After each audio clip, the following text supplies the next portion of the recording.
बिस्मिल्लाहिर्रहमानिर्रहीम। अस्सलाम वालेकुम डियर स्टूडेंट्स। लास्ट वीडियो में हमने ये देखा था कि अगर किसी कंडक्टर के अंदर से करंट फ्लो कर रहा हो, उस कंडक्टर को हम किसी मैग्नेट की मैग्नेटिक फील्ड में रखते हैं, तो जो कंडक्टर में से गुजरने वाला करंट है उसकी मैग्नेटिक फील्ड और एक परमानेंट मैग्नेट की मैग्नेटिक फील्ड जब इंटरेक्ट करती है तो उस कंडक्टर के ऊपर एक फोर्स लगती है। उस फोर्स को हम लॉरेंट्स फोर्स जी कहते हैं। उसकी डायरेक्शन हमने लेफ्ट हैंड रूल और राइट हैंड रूल से फाइंड आउट भी की थी। अब आज देखिए उसी टॉपिक को एक स्टेप आगे लेकर जाते हैं। अब वो एक स्ट्रेट कंडक्टर था, उसके बजाय अगर कंडक्टर को, अगर एक वायर को एक लूप की शक्ल दे दी जाए तो उसमें से करंट गुजरेगा और उस लूप ऑफ वायर को आप एक मैग्नेटिक फील्ड के अंदर रखते हैं तो फिर क्या होगा। तो देखिए ये हमारे पास एक लूप ऑफ वायर है। We can name this loop as A B C D, इसको कोई भी नाम दे सकते हैं।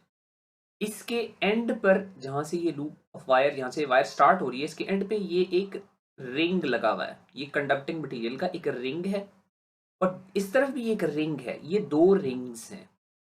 बेसिकली ये एक रिंग को स्प्लिट कर दिया गया है दो रिंग्स में, तो इनको स्प्लिट रिंग्स कहते हैं। इसको स्प्लिट रिंग S1 कहते हैं, इस दूसरे वाले को स्प्लिट रिंग S2 कहते हैं। अब इस कॉइल को हमने क्या करना है, इस कॉइल ऑफ वायर को हमने इस मैग्नेट की मैग्नेटिक फील्ड के दरमियान रख दिया। मैग्नेट की मैग्नेटिक फील्ड यहाँ पे नॉर्थ पोल है, यहाँ पे साउथ पोल है, तो मैग्नेट की मैग्नेटिक फील्ड कहाँ होगी? नॉर्थ से साउथ की तरफ होगी। अच्छा, अब जब करंट इस्टेब्लिश होगा, जब इस बैटरी से करंट जाएगा, यहां पर ये लगे हुए carbon brushes, these are called carbon brushes. Carbon brushes इन रिंग्स के साथ, स्प्लिट रिंग दोनों के साथ अभी इन कांटेक्ट हैं। तो कार्बन ब्रश का काम है करंट को कंडक्ट करना। तो जो बैटरी से करंट आएगा, ये वाला कार्बन ब्रश उसको कंडक्ट कर देगा रिंग में। रिंग से वो करंट इस लूप में जाएगा और यहां से डाउनवर्ड्स नीचे आएगा, इस रिंग में पहुंचेगा, इस रिंग से कार्बन ब्रश और कार्बन ब्रश से वापस बैटरी में चला जाएगा। तो जब वो करंट मूव करेगा इस कॉइल ऑफ वायर में से, तो उस करंट की भी एक मैग्नेटिक फील्ड होगी।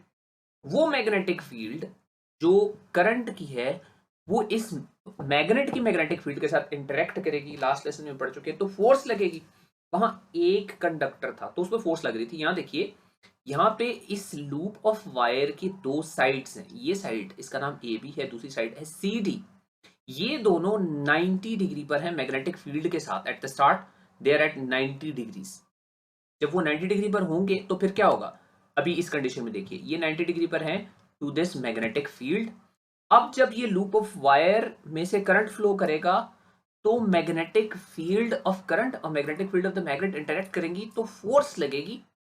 फोर्स ए बी साइड पर भी लगेगी और सी डी साइड पर भी लगेगी। और चूंकि ए बी साइड पर अगर आप करंट की डायरेक्शन देखिए तो अपवर्ड्स है, और सी डी साइड पर करंट की डायरेक्शन देखिए डाउनवर्ड्स है।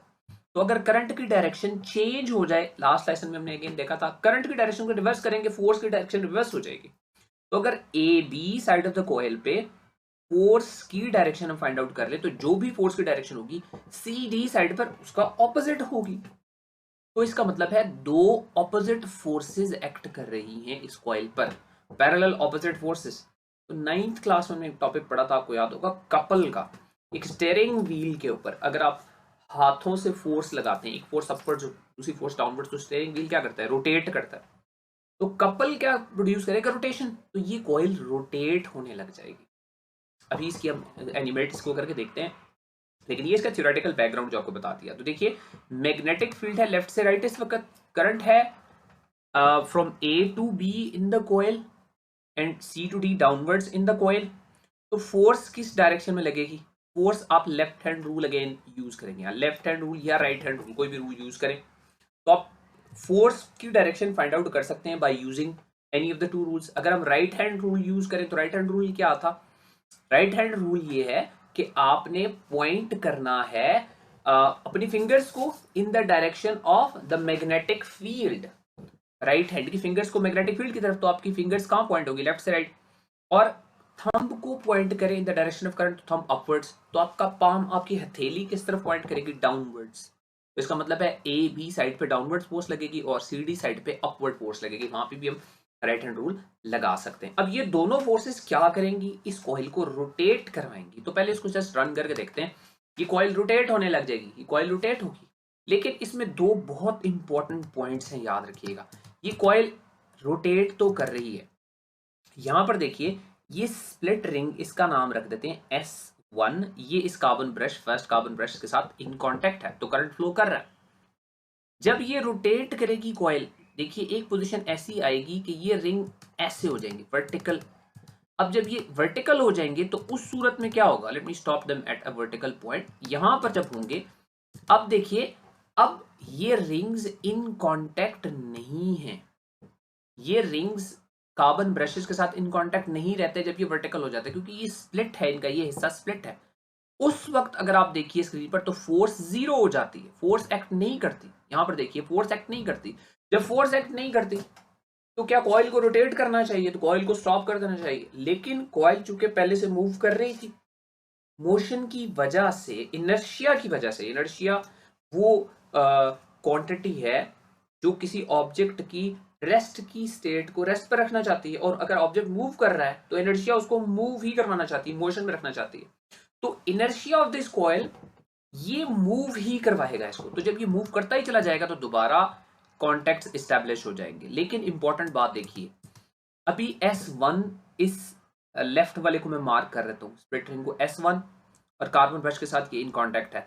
अब जब ये रोटेट करके दूसरी साइड पे आएगा, आप देखिए S1 अब इस साइड पे आ गया, S1 is now on the other side, यहां पे S1, अब S1 इस साइड पे आ गया, ठीक।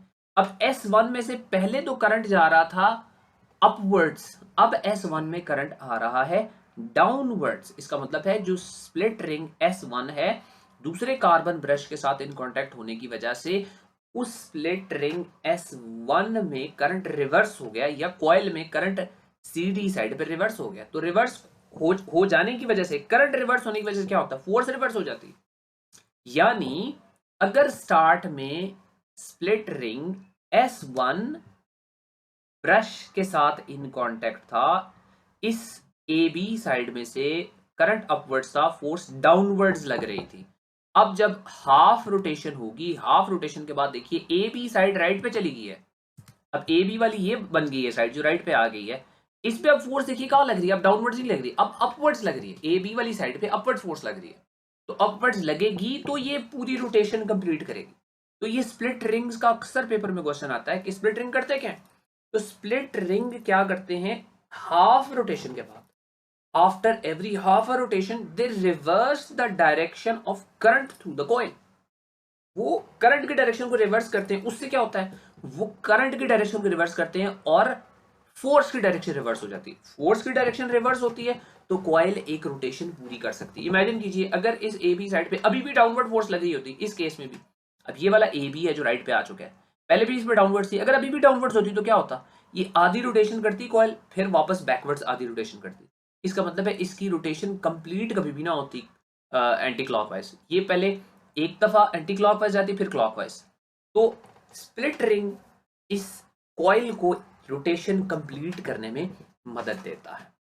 अब ये तो हो गया डायरेक्शन। अब जो फोर्स लग रही है कॉइल के दोनों एंड्स पर, वो फोर्स कम या ज्यादा कैसे हो सकती है, फोर्स की वैल्यू को चेंज, इंक्रीज, डिक्रीज करने वाले कौन से वेरिएबल्स हैं, उसके लिए ये नेक्स्ट वीडियो मैंने बनाई है, आपकी स्क्रीन पे आ रही है, इसको आप देखकर क्लिक करके देख सकते हैं कि फोर्स की डायरेक्शन को वेरी करने के लिए किन वेरिएबल्स को हम वेरी करते हैं। See you in the next video इंशाल्लाह।